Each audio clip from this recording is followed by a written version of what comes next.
Hello, I'm Steve. Hi, I'm Tibs. We're here to share with you why we cannot wait to be parents. Tibs and I met in 2000 and we got married in 2010, and we've always talked about how much we would like to be parents. I really love watching Steve hanging out with kids and running around and playing with them and being silly.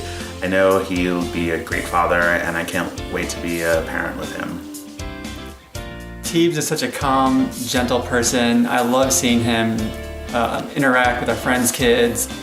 He does so much to sort of encourage their curiosity. He's always asking them about what they find interesting or what they do for fun or what they're doing in school, and they always open up to him and they'll tell him anything. We live in a town just outside of Washington, D.C. I grew up in St. Louis. I went to New York City for college. I came to D.C. several years ago for law school and grad school, and now I work for the U.S. Senate, and my boss is Senator Bernie Sanders of Vermont. I grew up in Manhattan and went to college in California and then moved to Washington, and I have a PhD in history, and I work on a project to improve history education. We often have friends over with their kids, and it's always fun. All the games and the kids running around and all the noise and the funny things they say. It's always a lot of fun. And after they leave, we look at each other and we say, I think our house is too quiet now. And some of our friends tell us we're crazy when we say that. Some of our friends with kids say, well, if you think your house is too quiet now, then you just wait until you have your own kids. But that is how we feel.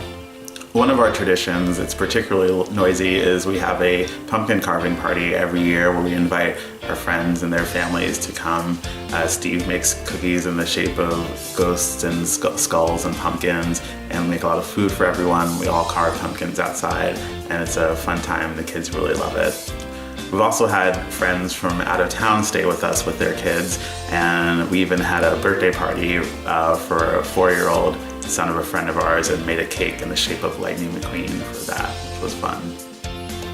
We chose the town where we live partly because we like the fact that it's very diverse. Our house is in the boundaries of a good public school, and the community and the school itself is very racially mixed with Black, white, and Latino kids, and that's important to us because that's the kind of place we want our kids to grow up in. We also care a lot about the environment, so we like the fact that we can usually get around without a car here where we live. Our house is also on a street that does not get very much traffic, so it's a great place for kids. I have a lot of memories of when I grew up in the neighborhood that I grew up in, riding my bike all over the neighborhood, running all over the neighborhood, riding my skateboard and all of that, and I like that our kids will be able to do the same things here.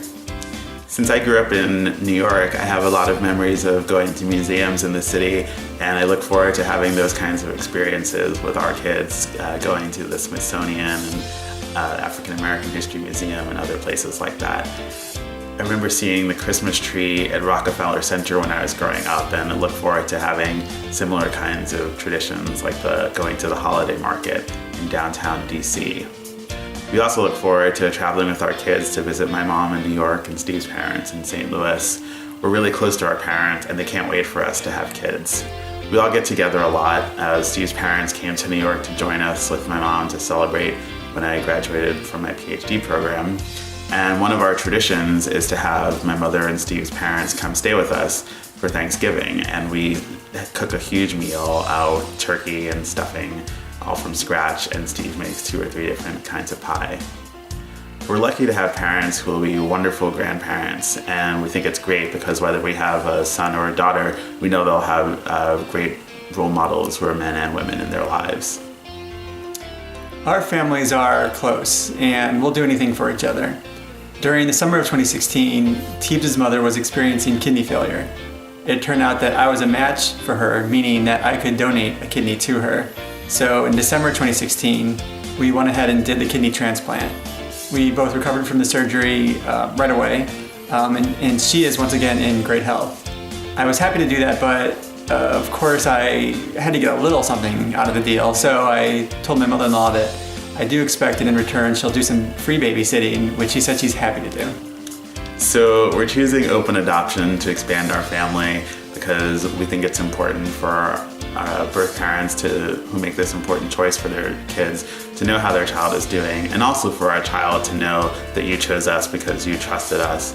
to put your child at the center of our lives.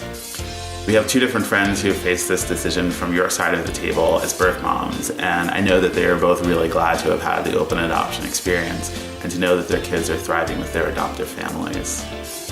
Thank you for watching. And best wishes to you. Thanks.